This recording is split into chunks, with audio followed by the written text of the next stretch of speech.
Cette vidéo diaporama reprend l'essentiel du chapitre 1 d'électricité portant sur la tension électrique.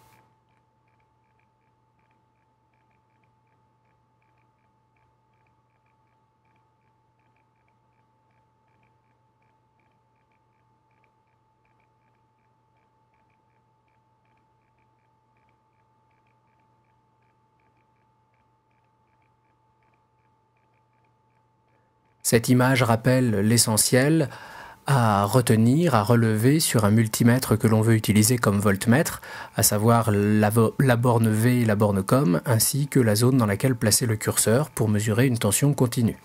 Je vous laisse vous reporter à l'épisode de podcast intitulé « Mesurer une tension » pour vous rappeler plus de précisions, bien entendu, sur l'utilisation du multimètre comme voltmètre.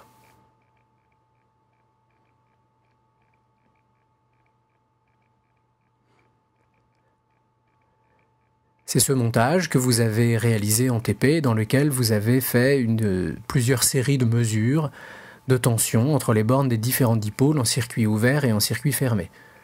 Mesures regroupées dans un tableau dont voici un exemple qui correspond aux mesures réalisées par un élève avec le générateur réglé comme on le voit sur 6 volts. Pour l'analyse de ces résultats, je vais laisser la parole à Clément et Maxime qui vont rappeler l'exploitation que nous avons faite de ces mesures en classe.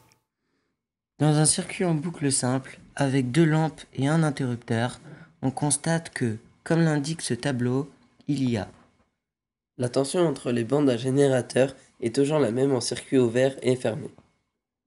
La tension entre les bornes d'un fil de connexion est toujours nulle.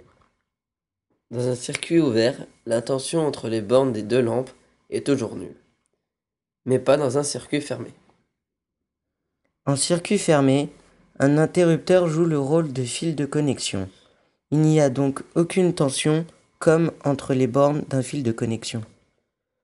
La somme de la tension entre les bornes de 2 lampes en circuit fermé est toujours égale à la tension entre les bornes du générateur.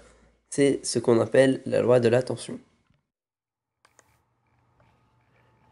Alors il s'agit de la loi d'additivité des tensions, et l'on remarque en effet ici que la somme des tensions entre les bornes des lampes, 4,2 volts plus 1,8 volts, est bien égale à la tension entre les bornes du générateur, 6 volts, la loi d'additivité des tensions.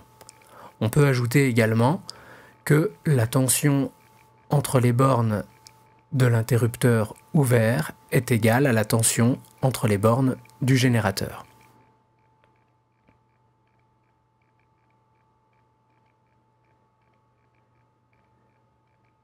Quand des dipôles sont branchés en parallèle, ils ont une particularité, c'est qu'ils ont des bornes en commun. Ces 2 bornes, ce sont les mêmes bornes pour la lampe 1, pour la lampe 2 et pour le générateur. Et donc, comme les dipôles ont les mêmes bornes, ils ont la même tension entre leurs bornes. Donc, quand des dipôles sont branchés en parallèle, ils ont la même tension entre leurs bornes.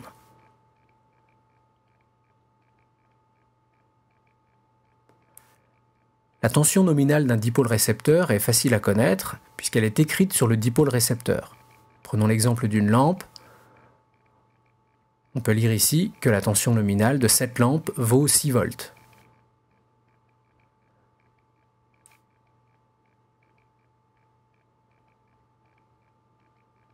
Sur cette deuxième lampe, on voit que c'est 3,5 volts.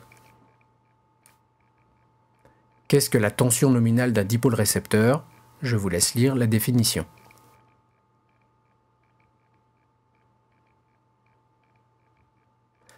Cela signifie donc que pour la lampe de gauche, la lampe rouge, il lui faut une tension de 6 volts entre ses bornes pour qu'elle fonctionne normalement, et il faut une tension de 3,5 volts entre les bornes de la lampe bleue, la lampe de droite, pour que celle-là fonctionne normalement. Il y a surtension quand la tension entre les bornes du dipôle est supérieure à sa tension nominale. Par exemple, si on applique une tension de 6 volts entre les bornes de chacune des 2 lampes, la première, celle de gauche, fonctionnera normalement. En revanche, celle de droite sera en surtension parce que 6 volts, c'est supérieur à 3,5 volts. Et dans ce cas-là, elle risque de griller. A l'inverse, La sous-tension, c'est quand la tension entre les bornes du dipôle est inférieure à sa tension nominale. Si on applique une tension de 3,5 volts par exemple entre les bornes des deux lampes, la lampe rouge, celle de gauche, sera en sous-tension, puisque 3,5 volts c'est en dessous de 6 volts. En revanche, la lampe de droite, la lampe bleue, fonctionnera normalement.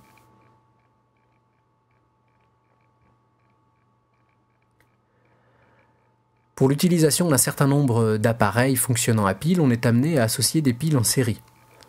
Par exemple, dans cette télécommande de console de jeu, si on regarde un peu plus près le compartiment des piles, on remarque que l'emplacement des piles est indiqué par un petit schéma.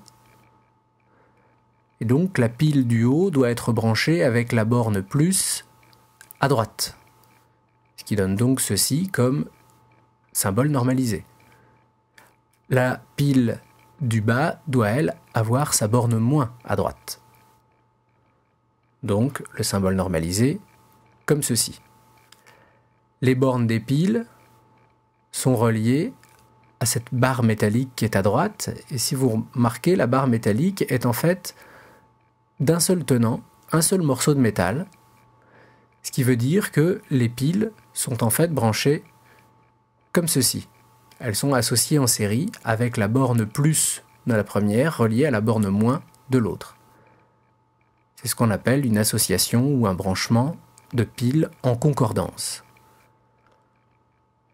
La tension entre les bornes de chaque pile vaut 1,5 volts, et si on mesure la tension entre les bornes de l'ensemble, on mesure une valeur de 3 volts. Donc quand des piles sont branchées en concordance, leur tension s'ajoute.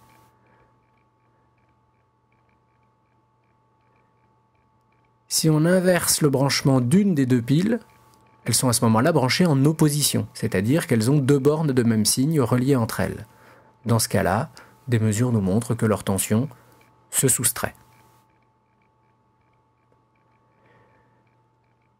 Voilà terminé ce résumé du chapitre 1 sur la tension. N'oubliez pas que c'est la révision du cours que vous avez dans votre classeur qui est bien entendu la plus importante, mais la révision par l'image que vous venez de voir permet de mieux l'assimiler, en tout cas je l'espère. À bientôt pour un prochain épisode de podcast de Physique Chimie.